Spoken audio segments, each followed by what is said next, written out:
Joining me now is Tommy Robinson. He is back. We got a huge response the last time he was with us, and we're so glad to have him with us again tonight. Tommy, welcome back to the broadcast. Thanks for being with us. No problem. Good evening.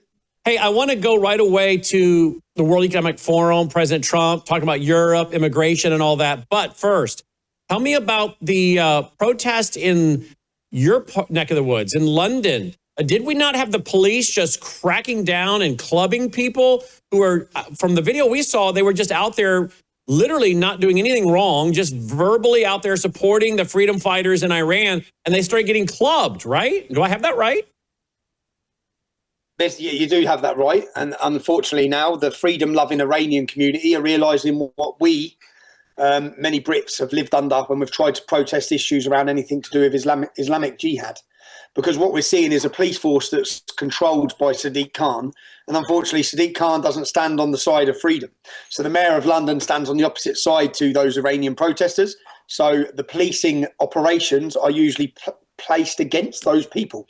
We experienced that for years. In fact, in my negotiations now with the police force, since setting up the Unite the Kingdom movement, I've had sat and had conversations about how they played us against each other for well over a decade.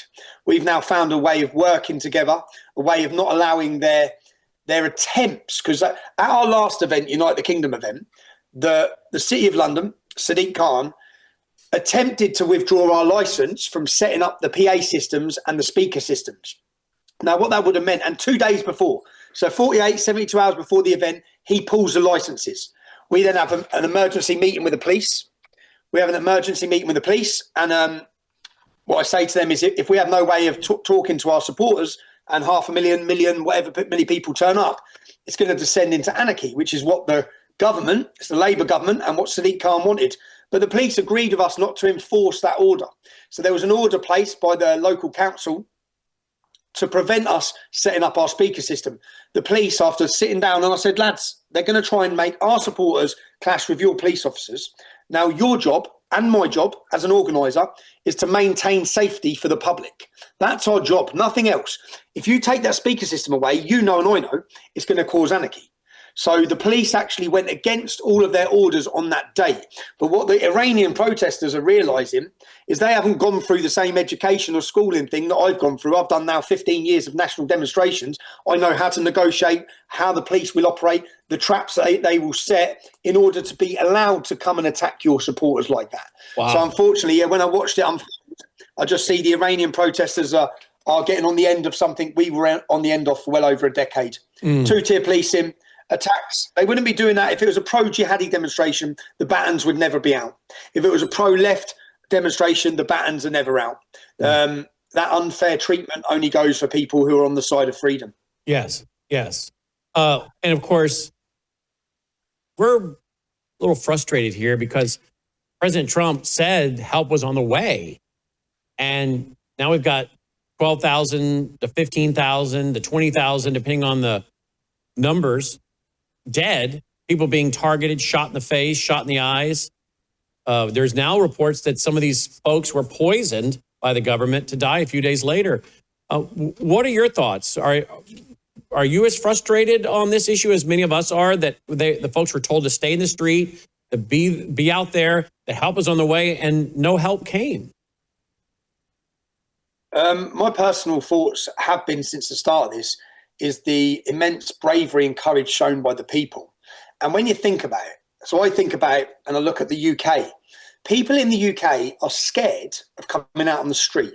I went to a hospital today, I interviewed some nurse, but other nurses were scared of they might lose their job. They all know things are wrong. They want to speak out, but they're scared to speak out. So in the UK, the British men and women are scared to speak out, and they're scared to take part in protests in Great Britain, where you might lose your job or you might get called a name. These brave people in Iran will get killed. They will get tortured. They will get butchered. They will lose their eyes. So, and they're on the streets. So yeah, I was expecting to see the Ayatollah have fallen by now. I was all over it. I just took a 5-day break with my son, went away for 5 days. So I tried to keep up as much as I could, but I lost a bit of flow with where it was at, and I'm catching up now back in the UK. But hugely disappointed that the help has not been there. in the scale that I thought it would have been. I thought as the regime was toppling, because what it's given the regime an opportunity to do now is regroup, recruit, get their people in from Iraq, from all the other Islamist holes that surround that country, and flood the nation with foreign fighters to oppress the people who were bravely standing. I'm glad to see they are still standing, but yeah, I'd like to have seen more help, more support, and the Islamic regime of Iran targeted heavily by the West and the United States. That's what I personally would like to see to help the people in their fight for freedom. Let's switch to Davos. President Trump today, World Economic Forum. We played a lot of clips on radio/television today at 1 o'clock. Marvelous speech, said so many things that I love, right to their face. You know, that some of you guys down here in this area, you won't even look up. You won't look me in the eye. You know, Canada, you wouldn't even exist if it wasn't for us. You know, we need the Iron Dome. We need Greenland. We're building our own Iron Dome. We can't have this mass immigration. We can't destroy the West. This solar and wind power, this is just ridiculous. I mean, he went after the Somalis in Minnesota, said these people have a little bit higher IQ than we thought they did to be able to carry off mass fraud like they did up there. So, you know, his speech was just quite frankly amazing. But the question is this: have we moved from the Great Reset to now the Trump reset? And are we going to move to more liberty and freedom? Or are we just going to see this move more toward the tech bros and technocracy and some of the companies he's working with here in America for a new form or a new order versus the old order? Do you have any thoughts on that? I think we've seen a revolution. A revolution has happened. We lost that. It's a revolution against freedom. It's a revolution of tyranny. It's a revolution of mass immigration in order to take our borders and destroy our culture, our nation, and weaken us. And I think what we're seeing now is the counter-revolution. It's well underway. It's well underway. So whilst you see those political leaders, whether it be Keir Starmer, whether it be Emmanuel Macron with his stupid sunglasses, whenever you see these leaders, behind those leaders is a whole new regime building. So the whole new populist revolutionary leadership of the future leaders of Europe, which are strong, brave, and have borders nationalists. So that's building. Trump knows that for our ability in Europe to sit and see the most powerful nation in the world and the most powerful leader in the world tell the European leaders, remember, every one of these leaders have been betraying our countries and the interests of our people. Every one of them. There isn't a single European country other than Hungary and Poland, probably, where their leaders have not been corrupted into this mass immigration replacement ideology of replacing European citizens with third world immigration, which is flooding our nations. So to see Donald Trump warn Europe and tell Europe, you are changing for the worse, you're not going to have a future left. It's great for us, but it's also, I'd say, it's very encouraging for the populist parties, the leaders. Remember, Viktor Orban, the gentleman like Viktor Orban, was literally on his own. He has literally been a lone voice on his own, fighting for the Christian future of Europe, trying to stop the hordes of immigration destroying his nation. And the European Union are fining and penalising him, I think £1 million a day, every day, for wanting to protect his country and his women from being raped by the open border mass immigration. But right now he has a friend, a very powerful friend, and not just he has a friend, but then now the French groups and the German groups, the AfD, all of these parties now have a very powerful friend who thinks the same as them, sees the same problems. He has totally helped shift the Overton window on discussions on mass deportations. You have ICE. Europe needs to create its own ICE organisation to go after these criminals, to go after these rapists, to go after these terrorists. The future word of our generation is going to be remigration. That's the future. It's going to be on the lips. But that was unthinkable. That word was unthinkable just 24 months ago. Unthinkable to be part of mainstream discussion, let alone politicians now talking about, even in the United Kingdom. So remigration, I think, will be the future.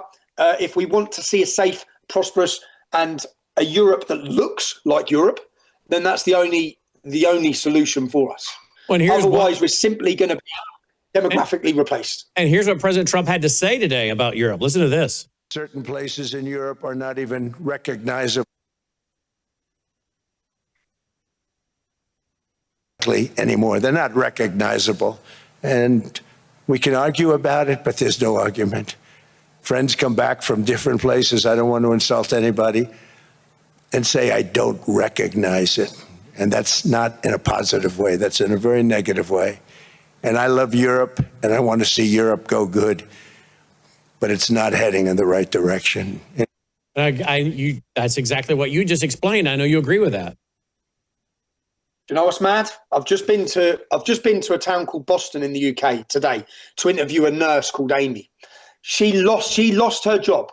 She shared a video from me where I said, literally, word for word, what Donald Trump just said. If we don't change the direction of this country, it's going to be unrecognizable in a decade.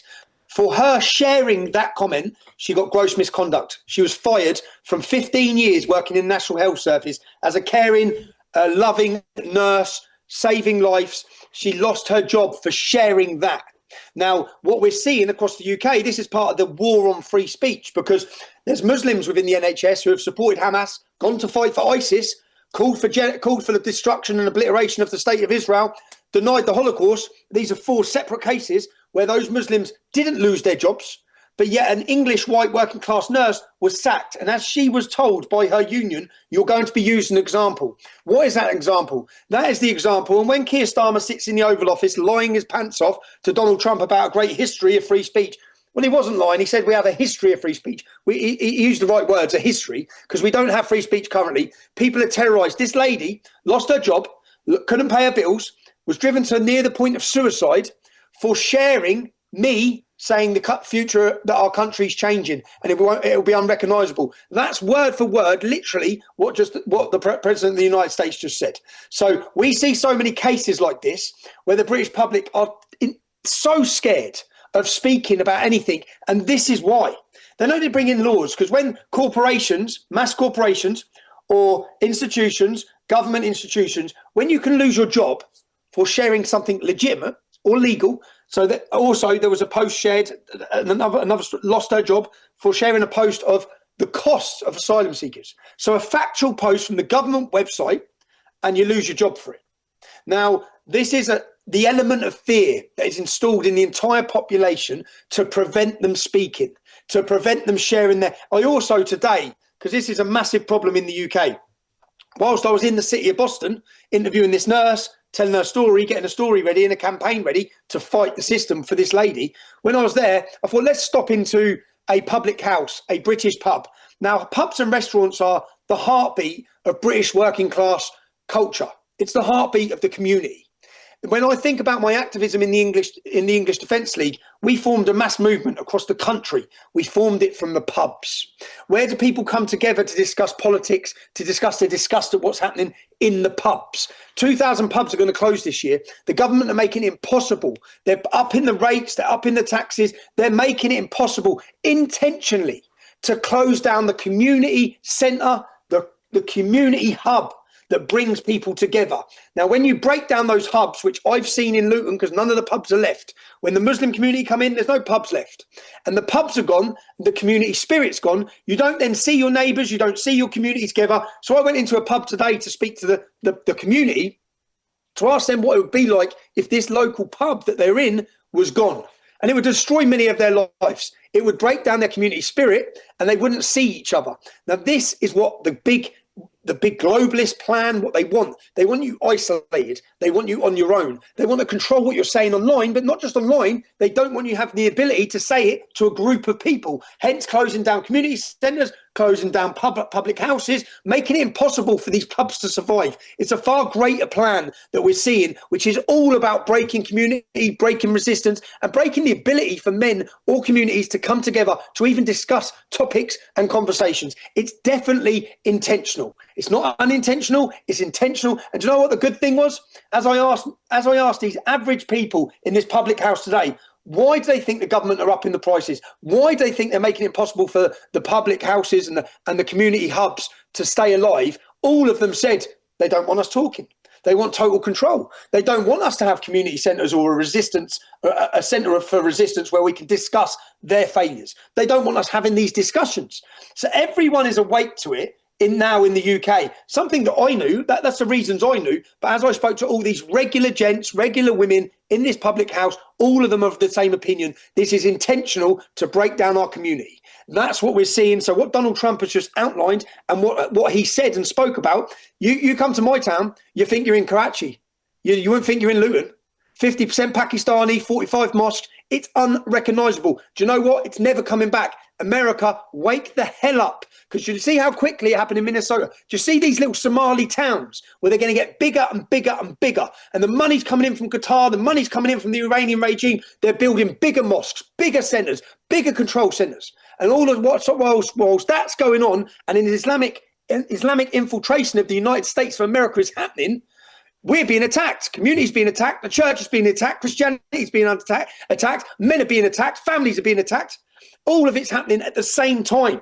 It's such an explosive situation we're heading towards. So, yeah, I think Donald Trump, again, for us standing saying that, helped shift the over and window so much. We're so grateful to have a voice out of the United States that stands for us in Europe. He stands for us more than any European representative does. Wow. So it's good. And it's good. So I don't know if I mentioned this to you in our last interview, Tommy. I've spent 36 years studying brainwashing, and I have a documentary series, part 1, part 2, working on now getting out part 3, the final part on brainwashing. And I don't know if you know this or not, but what you just described is one of the techniques of brainwashing. And what I used as kind of the foundation of my documentary was what happened to the American soldiers in the Korean War of the 1950s in the Chinese Communist Party POW camps. And one of the things they did immediately was they figured out who the leaders were. They figured out who the Tommy Robinsons were, right? And you have the courage to organize. And anyone that had courage to organize and resist had to be moved away from the other American POWs. So if they found out you were an officer, well, that's obviously a red flag. If they found out you weren't even an officer, but you were religious, that was another red flag. So if you had any courage, any religious foundation at all to be a leader, then you had to be removed from the group of American POWs, and you were sent off to a reactionary camp. Do you know what percentage they had to remove from the group? Only 5%. They only had to remove 5%. And if they removed the 5% of those leaders, those American POW camp occupants, that 5% that were going to be leaders and resist and teach them how to lead, how to resist, create plans to escape, refute the propaganda they're being fed. Once those 5% were removed, the other 95% would go along. And when you cannot go into a pub or a group whole meeting and you as a leader teach them, this is propaganda, this is a lie, this is how we should organize to resist tyranny. Be strong, be courageous. When you do that, you're one of those leaders. And they only got to find 5% of you, remove you from the group, and the other 95% historically will go along. Does that resonate with you? It resonates totally. The problem that I think they've got is where we're still standing and our voice is louder. Each time they've tried to crush Tommy Robinson, they've created another 100. So this was a lonely place. To discuss these politics 15 years ago, 10 years ago, 5 years ago was a very lonely place. Now, everyone's discussing it. Now, so many people are coming forward and it's all like fashionable to now talk about mass immigration, to talk about these issues. There's so many new commentators, which is great. It's great. Do you know what we've just spent, Brandon? We've just spent weeks. So like I've been running and never stopped really. So we took a few weeks now to stop to work on a 4-year vision. That 4-year vision, they've basically had a long march through the institutions. We need to reverse it. How do we reverse it? What's our plan? We've obviously got a cultural movement in the UK, which is Unite the Kingdom, which is about awakening the 20 million people that didn't vote. Keir Starmer was voted in off 9 million votes. 20 million working class people are that disillusioned in politics. They do not believe in it. They don't trust anyone, that they have not voted. 20 million people. If we awaken them, galvanise them, give them direction, give them something to believe in, give them back their sense of identity, then that is a power and direct them towards democracy. So we've been working on a 4-year vision of new media.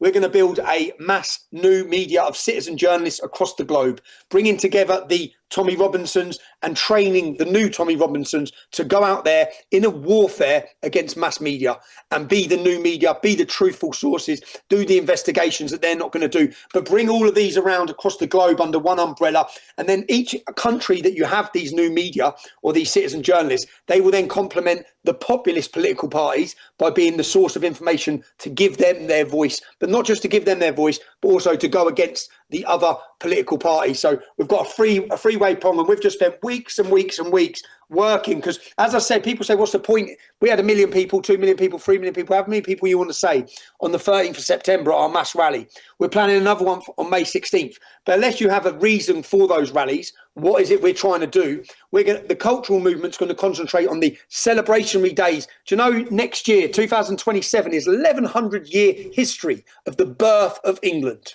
Now, the government will do nothing for that. I probably don't think, but we're going to take it away from the government each time now.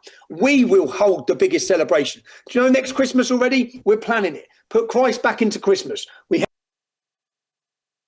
a square. I believe Britain will become a place that people come all over Europe to put Christ back into Christmas, to give us back our belief, to concentrate on our historical days, our important days, and our cultural days. But that, aligned with the new media, shows like yourself, Brannon, the uncontrollable shows and the uncontrollable speakers who are not controlled by mass corporations or governments, then there's a war coming, and we want to fight that war as best possible. So, as I said, we've just been working on a vision, looking at all of these things, because exactly what you're talking about is what they've attempted through their indoctrination, through the education system, through the infiltration of the education system. 90% of professors at universities in the UK are far left.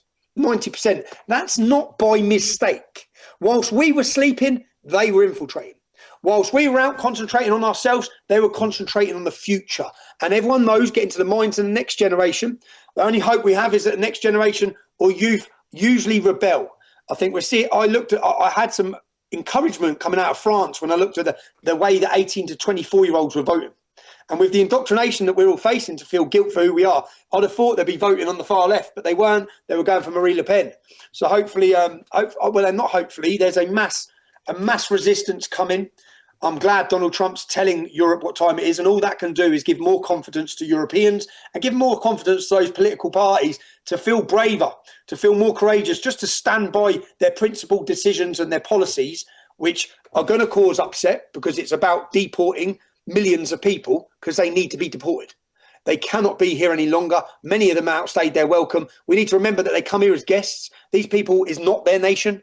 They have Pakistan to go to. If everything goes wrong, we have nowhere to run to. This is our land.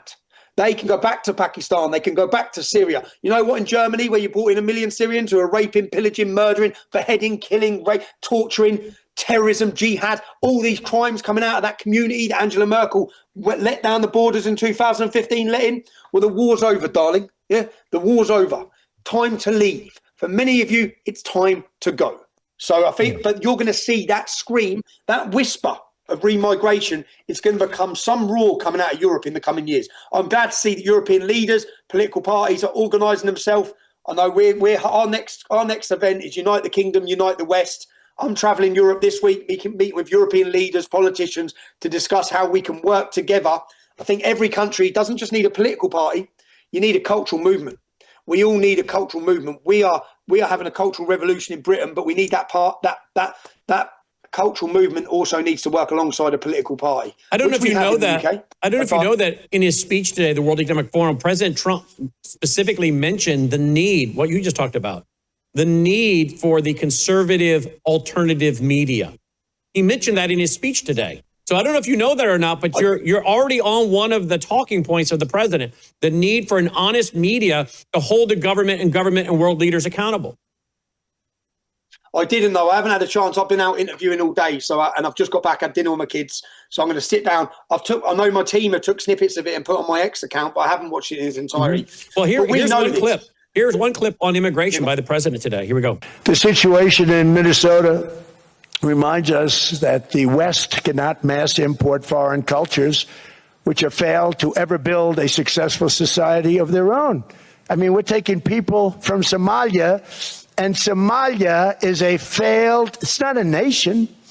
Got no government, got no police, got no military, got no nothing. And then we have this fake congressperson who they just reported is worth $30 million. You believe this? Ilhan Omar, talking about the Constitution provides me. She comes from a country that's not a country, and she's telling us how to run America. Not going to get away with it much longer, let me tell you. And by the way, we're now hearing that the mayor of Minneapolis, the attorney general of Minnesota, the governor of Minnesota, they have received subpoenas for a grand jury, Tommy. Come on. This is what I've been waiting for. That's what I've been waiting for. I've been waiting for it. Well, what about the election? What about the election frauds? When are they getting arrested? When are we going to see the arrests? When are we going to see the trials?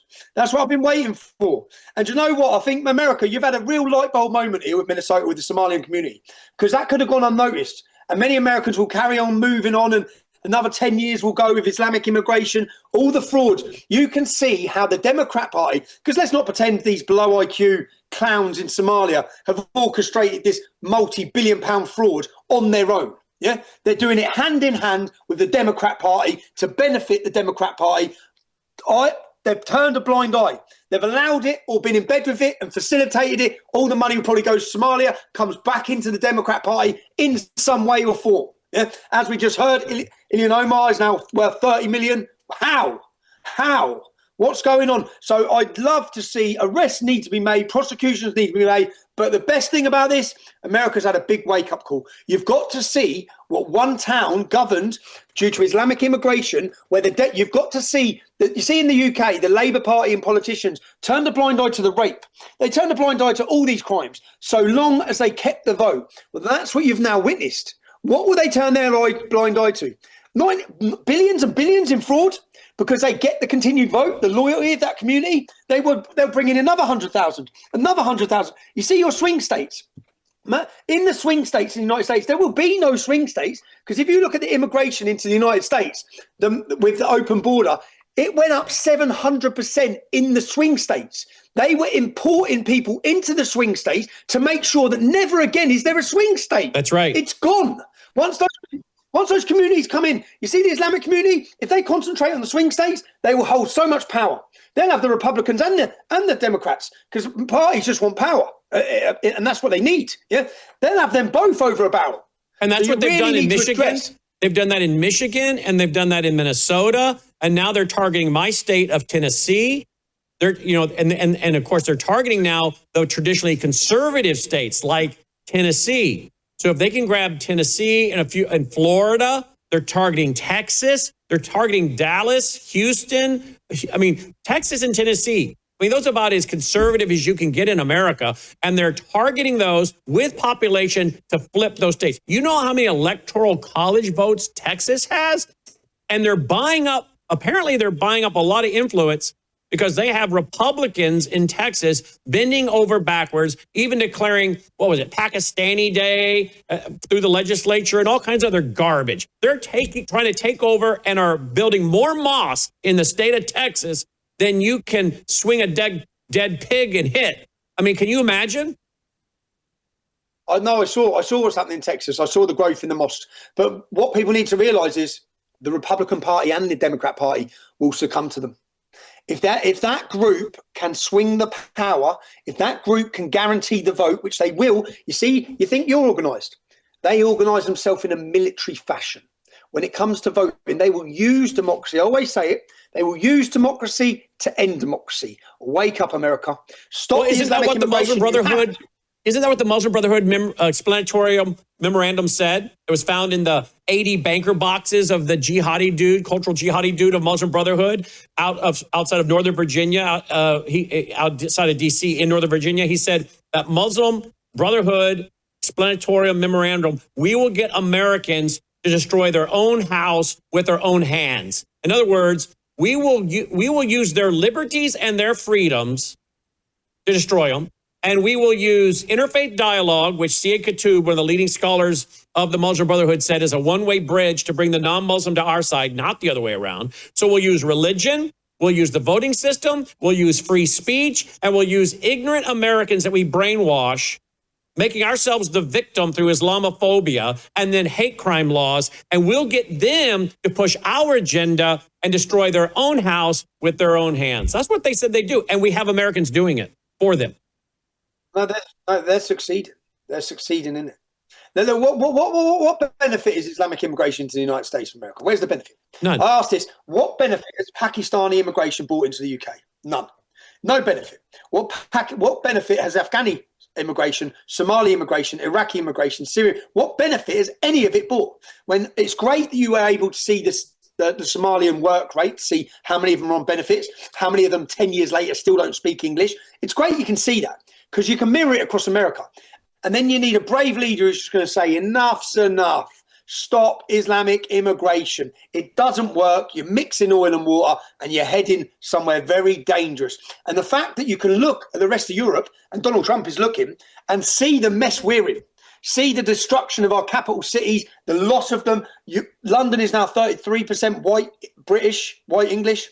There's no one left. It's gone. We've lost our capital city. The most important capital city in the world is gone.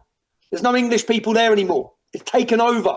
Not for the better. Freedom's disappeared. Sharia's growing. All of these things. So, yeah, I think that the whole thing happening with Somali community is great. Nick Shirley, well done, son. It's great to see. And again, citizen journalist. Nick Shirley, independent journalist, independent media, brought this to the world's attention.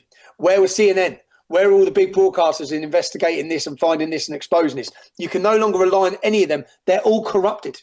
They're all part of it. They're all part of it. So we need to build an army of citizen journalists, an army. So that's what we're going to build. Help them, train them. They need support and really take the fight to them.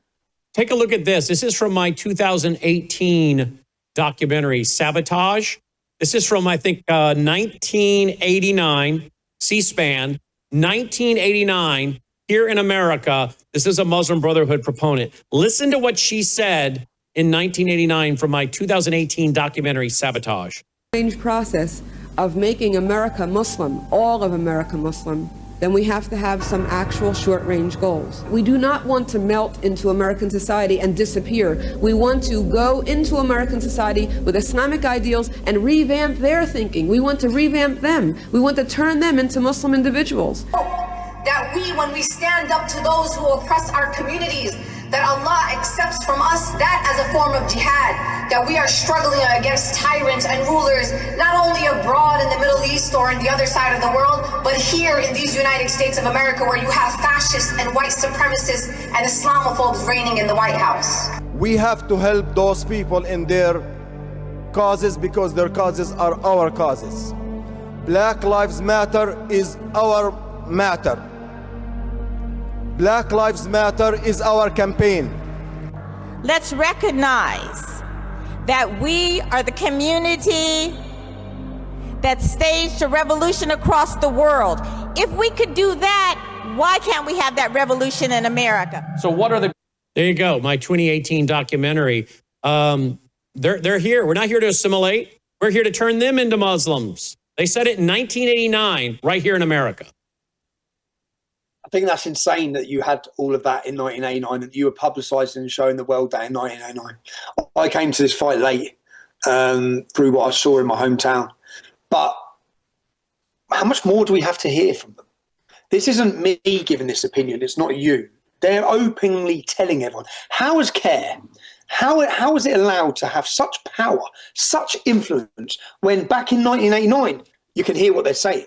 We knew they're a proponent of the Muslim Brotherhood. We know the plans of the Muslim Brotherhood for the West. Yet here they are, still operating, still powerful, still influential, still in the height of the American establishment. They were up, hopefully not now with Trump, but they were. They had mass power for the last decade. Why and how? How has there been no courage enough to shut down these groups, to come down like a ton of bricks on them? They are trying to overthrow democracy and replace it with a totalitarian Islamic Sharia-driven ideology. So how is it not? It's when I look at it all, I just think, how have they been allowed to do this? You couldn't go to Saudi Arabia and start doing this. You couldn't go to Qatar and start doing this. No one could go to Qatar and start planning the overthrow of their Sharia hellhole with democracy, no one can start opening centres and infiltrating government and getting positions of power within their legislation or their power structure and start saying, we're going to change it. We're going to change you all to be Christian. We're going to do this. Well, how are they allowed to do this in our countries? As they say, they will use our freedoms against us. They will use our beliefs of free speech, of equality. They'll use it all against us until it gets to the point where, do you think when it flips, they're going to give us the rights and freedoms? Do you think we're going to have protected rights? Do you think now in the UK, where we're a minority, like in my hometown, white English or minority, do you think we've got the protected rights and the protection that they had? Do you think these organisations and these groups within every school and government and institution and body that was set up for diversity, the DEI, all these groups are set up for minority rights, do you think they're there protecting our rights? Do you think they're defending us? It only works one way. Hate crime legislation brought in was to silence you, the white man. No one else. It was to silence us. That's it. It doesn't, as I've just shown today with the white English nurse in a hospital in the UK, she's lost her job. The Hamas supporter didn't lose his job. Mohammed didn't lose his job. Ali didn't lose his job. None of them terrorist supporters lost their job. They're all protected because the minority groups all jump to their defence. That we're funding, all the taxpayers' money funding these organisations, this representation that's overrepresented for them to defend them and to block any attempts to enforce any legislation or rule upon them. Whereas us, we're just left on our own. Free fall. We're attacked, we lose our jobs, we can't stand up, we can't fight, we're deemed racist. The whole word racist is thrown against us, reputation's destroyed, everything gone. So, yeah, I think that I'm shocked to see that you were covering that in 1989 and it's shocking to see now. And just to be accurate, that clip is from 1989. I put it in my documentary in 2018. But we have been covering this. We have been covering this long before 2018, because remember, we had a gunman from Saudi Arabia come into our conference in April of 2017, which because I was already talking about this stuff, but we got even more aggressive. But yes, we've been talking about this a very long time. Our team has guys that speak Arabic, Farsi, so that we can keep on this. But one reason they've made inroads here in America is they apparently are buying their way in. And they're highly organized. I don't know if you know this. I'll give you another clip from my documentary in 2018, Sabotage. They're making their way into even the FBI. They've made their way into our FBI. Watch this. Mueller, in 2008, presented a director's award to senior Muslim Brotherhood jurist Imam Yahya Hindi. But in 2016, then FBI Director James Comey presented an award to Jihad Imam Mohammed Majid. So we have two FBI directors giving two awards to known jihadis. Can you tell me, is this factual? What I can tell you is the leadership of the FBI is either complicit or doesn't have a clue. And they don't have an excuse to not have a clue. And whatever the answer is there, the result is the same for the American citizen. The first individual, Hanya Hinye, he is a member of the Fee Council of North America, which, by the way, is still an unindicted co-conspirator of the Holy Land Foundation trial, which is, by the way, the largest successfully prosecuted terror financing trial in the history of the United States. And that's the United States government saying that, not me. And the second individual was vice president and then president of ISNA, the Islamic Society of North America, which is, by the way, still an unindicted co-conspirator in the Holy Land Foundation trial, which is the largest terror financing trial ever successfully prosecuted in the United States. And, by the way, as recently as 2017, Mr. Abate of the FBI was at Al-Hijra Mosque, which is just outside of Washington, D.C. in Virginia, which that mosque, by the way, has at least 20 known jihadis or jihadi financiers or related to jihadis who are either on their board or staff members there or have come from that mosque, such as Nadal Hassan, and gone to Fort Hood and performed jihadi. And they were there in January, the FBI was there in January of 2017 doing outreach and asking for Al-Hijra Mosque to help in diversity. as we hire new FBI agents and as they reach out to the Muslim community. I want to introduce Mr. Paul Abate. He is soon to be Executive Assistant Director at the FBI headquarters downtown, and currently the Director in charge at the FBI Washington Field Office. He wanted to offer a few words of support for our community. Give him a round of applause, please. Thank you, Colin, for that introduction. Good afternoon, everyone. And I want to say, first and foremost, it's an honor and a privilege to be invited and to join you here today. Imam Johari is a hard, challenging act to follow. Wow. I get more than 3 minutes, right? Yeah, I guess so. I feel like if people start walking away, you'll know what happened. I feel like it's a competition here. No. Greetings. Thank you for having us here today. I just wanted to say a few words. First of all, we are from the FBI Washington Field Office. I have two messages for you today. Right. The first is about outreach and partnership. I cannot tell you how grateful we are, Imam, for the partnership that we share with you for many years here. We need exceptional people of all backgrounds, of all origins in our organization to make it the very best that we can be. So I'm reaching out to all of you here today with that message as well. Any of you, family members, friends, associates from your community who have an interest in doing the type of work that we do and keeping this nation and our community safe, please refer them to us. We're doing a lot of hiring in the FBI now, and we need you. Wow, Tommy, that's, and this, by the way, just so you, I guess that's, we understand your response now. That's all I need. Do you understand, Tommy, that what we're being told is this FBI leadership, the guts of it has not been overturned.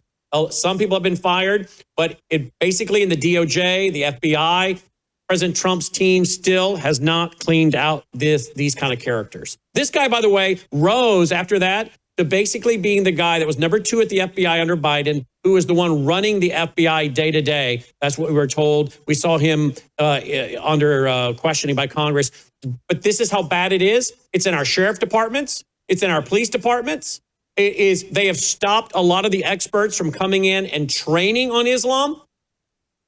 They've given over to interfaith dialogue. You're in trouble. We're losing fast, Tommy, over here. We're losing. When I just watched that, that's like, he might as well just be putting up a white flag. Just, boom, we give up, we surrender to you. Yeah?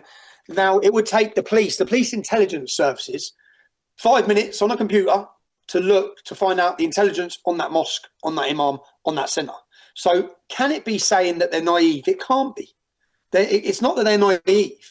It's that they're surrendering. It's that they're literally giving in to them. Now, the problem is what every government agency should have. It should have an organization within it whose job it is, the same way probably the Americans have to combat Chinese infiltration, Chinese spies. Well, Islam needs to be looked at in the same way. If it's infiltrating, where it's going, what it's doing, its power structure, its influence, its objectives, their plans, and every agency should be looking at it. So there's no way police should be sharing any platform in that mosque with those jihadis. Yeah? But I'm shocked to just seeing what I've seen, because that's exactly what we see here. In fact, on my second documentary, The Rape of Britain, episode 2 or 3, if you watch this, we go and I look at the grooming gangs and all of the rape gangs, and I find a picture of the police that they take outside of a mosque. And they're all standing there having these pictures taken. They look like hostage situations, but a bit like that situation you've just seen then, where the police are stood there with these big bearded Muslims, and they're all having their photo taken for diversity. Now, I tried to find similar pictures for the Sikh temple. Like, I doubt there's a video of the police, the FBI, in a Sikh temple doing the same as what they're doing in that mosque. But I tried to find the Sikh temple, couldn't find it. And when I looked at the picture, and I got all the men, we done an in-depth investigation into the rape gangs. The main man who was controlling the rape gangs from the Pakistani Muslim community was stood here. The police officer whose job it was to stop sexual exploitation and rape gangs was stood next to him as they're having a photo taken for diversity. Now, the photo taken, the narrative and the agenda that they're pushing for diversity that we've just seen then, All of this is more important than stopping children being raped. Because there's no way that Telford Police, which was my documentary that we looked at, the same as the FBI in that video you've just seen, there's no way they don't know what these buildings are about. There's no way their intelligence doesn't tell them who these men are, what their thoughts are, what groups they're part of, who they're funding, what their mindset is. There's no way they don't know. They do know. They're just surrendering because they don't know what to do. And other influences or other agendas, other ideologies have infiltrated the systems, which are far more important than stopping the crime or standing up for the American people. And that is, whether it be DEI, we've seen it in the UK, political correctness, block voting, power, trying to please the Islamic community, trying to keep them happy so they don't blow us up, kill us or rape us. You know, we'll just keep giving them what they want. No, that's not how you deal with fascists. It's not how you deal with violent extremists. You don't just keep surrendering. At some point, you're going to have to stand up or you're going to lose your nation. Indeed. No, don't apologize. Don't apologize. All right. We're inviting you. We're going to send you an email. We are officially inviting you to come to America, come into our studio, spend a few hours with us, you know, give you an honorarium, cover some of your airfare from wherever you're going to be in the U.S. out speaking, and some of your lodging and your expenses. But we would love to have you come into our studio and spend a few hours. So how is the tour to America coming, the plans? My visa's just gone in again. I've just put my visa in again now. I've got a meeting with the lawyers next week because the police held off. I needed an ACRO form and the police kept blocking it. So my visa application is as a journalist. I want to come to the United States as a journalist. I want to cover so many subjects. I also want to warn the United States. I've lived it. I have lived it. Coming from a British person, I'm going to tell you this is how it's going to happen. This is what they're going to do. This is how the Democrats will surrender. Not just the Democrats, though. You have to keep your eye on your own Republicans. You have to clear out the weak because you've got to have brave leaders to confront this problem. This is going to be the battle of our generation. This. I wouldn't say it's going to be, people think it's going to be China. People think no, it's not. It's going to be the enemy within. They're here. They're here and they're part of a worldwide plan for total domination and subjugation of us. And if pastors if pastors and Christians don't want to get involved, this is what awaits them. That's what awaits them. And what a brave individual, what a brave man, what a fearless man. Do we think for 1 second that if that man was not white, if he was a black or brown Muslim who refused to use they then pronouns, that's what he was in jail for. He spent 580 days in jail so far, that fearless man, because of his Christian belief. If he was black or brown and Muslim, do we think he'd have those handcuffs on him? He wouldn't. The same way we have a two-tier policing system, two-tier judiciary, two-tier everything.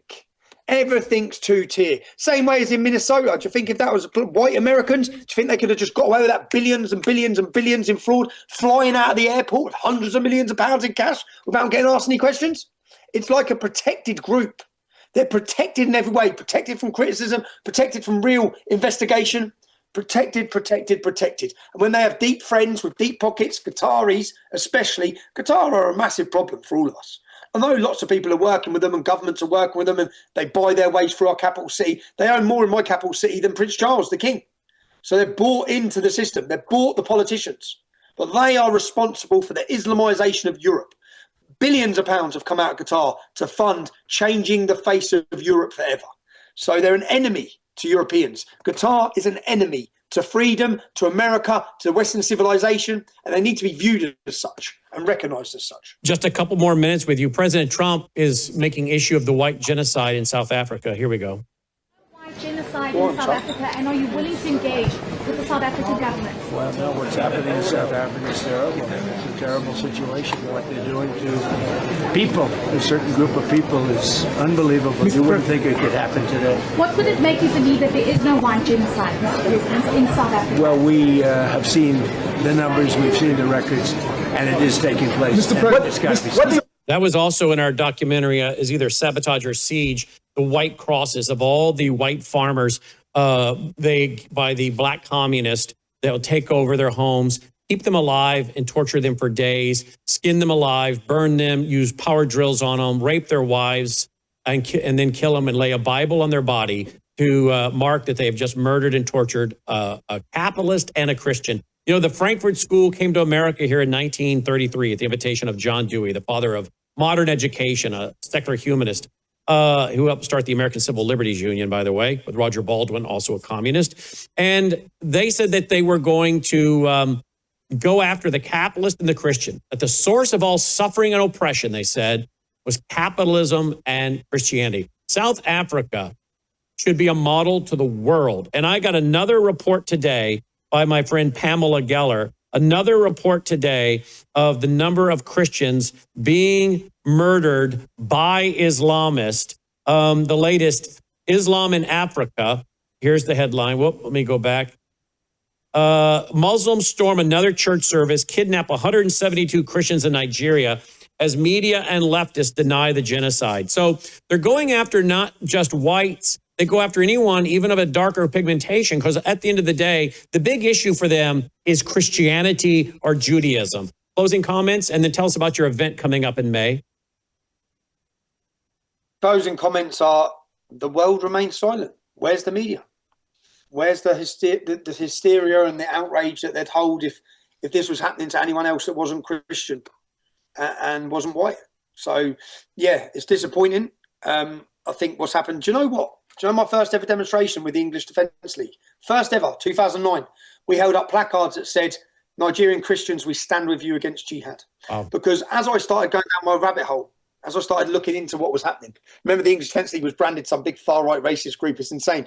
As I started looking at it, I found that 5 Christian churches were blown up on Christmas Day in Nigeria. Didn't even make the news. If a mosque window gets smashed, it's world news. Literally. It's world bloody news. So the hypocrisy in it, my closing comments are, America, wake up. Wake up, because the problem's there. It's been imported, Biden, and they were very quick, and there was a race to get as many as they could into your borders. Those people will demographically replace you at a birth rate that you will not be able to fight against. That's what we've seen. So you do need ICE, you do need deportations, you do need to get back your country, as do we. May 16th is our date for, whatever you want to call it, revolution. It's going to be the date of British resistance. It's going to be May 16th, central London, unite the kingdom, unite the West.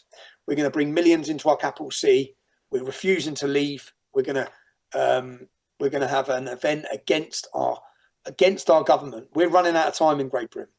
We run out of time. The only bonus I take, guys and girls, is that my public, the British public, are now awake. I felt like I was banging my head against a brick wall for a decade. No one was listening. No one wanted to listen. Things have changed. The country's awake. People are awake. Many of them are lost. They want you to feel isolated. They want you to feel alone. They want you to feel helpless. We're not helpless. The power is with the people. That's our movement, by the people, for the people. That's our media brand, by the people, for the people. And on the 16th of May, you will see the British public roar. The whole world is going to watch. Please come over, Brandon. Come over and do a show. Come over as a guest and experience the feeling that we experience at each one of these events, that something huge is happening here. A resistance, a growth. This moment will be looked upon in history as the fight back by the British public. Thank you for the invitation, and thank you for the time tonight. And we look forward. We're going to pray that your paperwork and visa and everything you get worked out, and that maybe just in a few weeks, we'll have you sitting here at the news desk and do a couple good hours with our audience, take phone calls, the whole 9 yards live. Tommy, as always, thank you for what you're doing. 10 years, and now it's paying off, my friend. Thank you for being a leader. Thank you, bro. Thank you. God bless. And follow him here, folks, on X. Here's his information right there. There he is. At T Robinson New Era. At T Robinson New Era. And then you can find all the other ways to support him, his books, and direct contact. Tommy Robinson checking in tonight. We'll be right back.